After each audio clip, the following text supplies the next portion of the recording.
আসসালামু আলাইকুম এভরিওয়ান। আজকে রান্না করব চিলি চিকেন। এর জন্য এখানে আমি ক্যাপসিকাম নিয়ে নিয়েছি।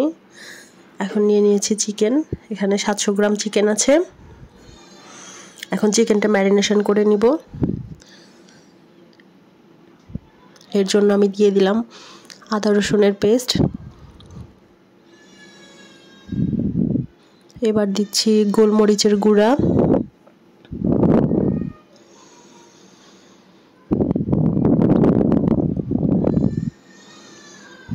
মরিচের গুঁড়া 2 চামচ, ধনিয়া গুঁড়া, জিরার গুঁড়া, গরম মশলার গুঁড়া, লবণ, টমেটো সস, সয়া সস,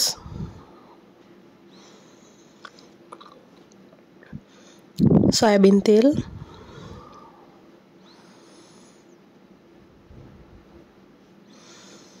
সুন্দর করে মিক্স করে নিয়েছি।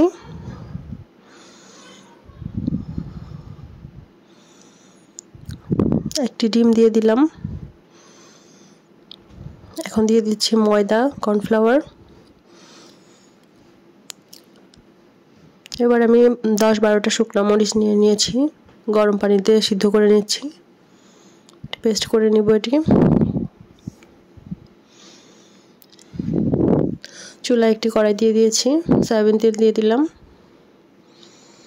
এতে আদা রসুন কুচি দিয়ে দিয়েছি।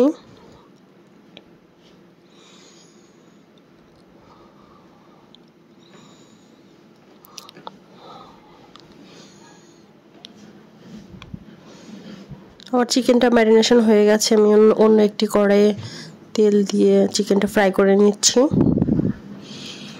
সম্পূর্ণ চিকেন একবারে ফ্রাই করে নিই, ধাপে ধাপে ফ্রাই করে নিচ্ছি। আমার চিকেনগুলো ফ্রাই করা হয়ে গেছে, আলাদা একটি পাত্রে উঠিয়ে রেখেছি।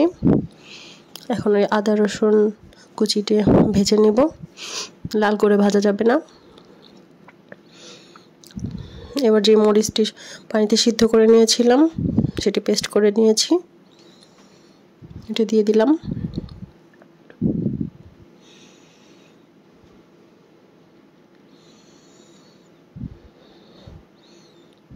এবার এতে পেঁয়াজ দিয়ে দিলাম, ক্যাপসিকাম দিয়ে দিলাম,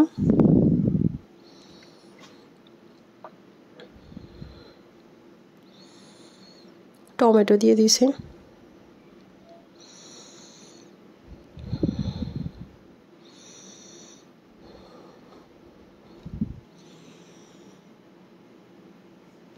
হাই হিটে 1 মিনিটের জন্য ভেজে নিব। একটু লবণ দিয়ে দিলাম। চুলার আঁচ যদি এখানে কম থাকে তাহলে ক্যাপসিকাম থেকে পানি ছেড়ে দিবে, তা করা যাবে না। এর জন্য হাই হিটে রান্না করতে হবে।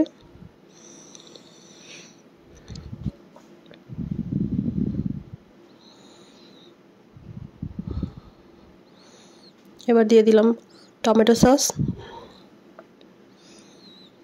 সয়া সস,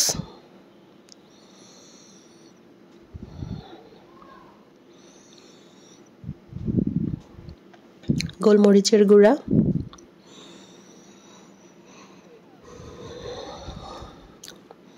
এখানে আমি টমেটো সস ব্যবহার করেছি জন্য টমেটো সসের যে টক ভাবটা আছে সেজন্য চিনি দিয়ে দিলাম এটা ব্যালেন্স করার জন্য। এবার আমি 3টে কাঁচামরিচ দিয়ে দিলাম।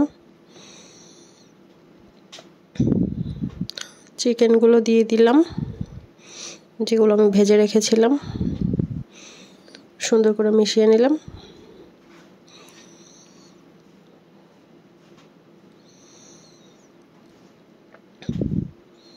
চিকেন স্টক দিয়ে দিয়েছি ঝোলের জন্য। রান্নাটি হয়ে গেছে। ধনেপাতা দিয়ে দিলাম।